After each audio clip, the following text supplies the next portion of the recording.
இப்போது புதிய அறிமுகம் ஆச்சி ஹோட்டல் சாம்பார் 50 கிராம் ரூபாய் 20 மட்டுமே. அறநிலையத்துறை அமைச்சர் சேகர் பாபு செய்தியாளர்களை சந்தித்தார். அந்த காட்சிகளை பார்க்கலாம். குஷ்பு அவர்கள் கைது செய்யப்பட்டு ஆடுகள் அடைக்கக்கூடிய இடத்துல அடைக்கப்பட்டதாக நேற்று அவங்க பேட்டியில அழிச்சிருக்கிறாங்க. ஏன் இந்த மாதிரி ஆடுலாம் அடைக்கக்கூடிய இடத்துல அடைச்சாங்கன்னு கேள்வி. ஆடோட அவங்கள அடைக்கல, ஆடு ஒரு இடத்துல அடைச்சி வச்சிருந்தாங்க, இவங்களும் ஒரு இடத்துல அடைச்சி வச்சிருந்தாங்க.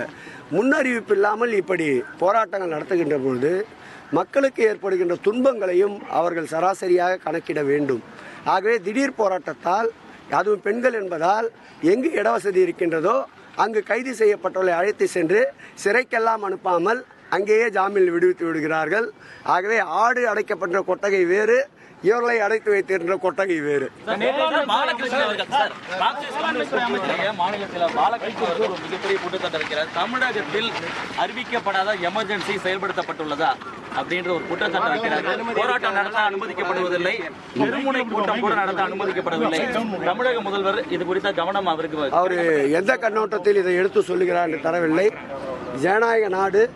இந்த ஆட்சியில்தான் கடந்த ஆண்டை கணக்கிட்டு பார்த்தால் 1000 கணக்கான போராட்டங்களுக்கு அனுமதி வழங்கப்பட்டிருக்கின்றது. அறிவிக்கப்படாத எமர்ஜென்சி என்பது கடந்த ஆட்சி காலம். இதுவரையில் அப்படி போராட்டத்தில் ஈடுபடுபவர்களை ஒருவர் மீது கூட அவர்களை ரிமாண்ட் செய்கின்ற சூழலை எடுத்துக்கொள்ளவே இல்லை. அவருடைய தேவை என்னவென்று தெரியவில்லை. கேட்டு அறிந்து கொண்டு அவைகளையும் நிவர்த்தி செய்வோம்.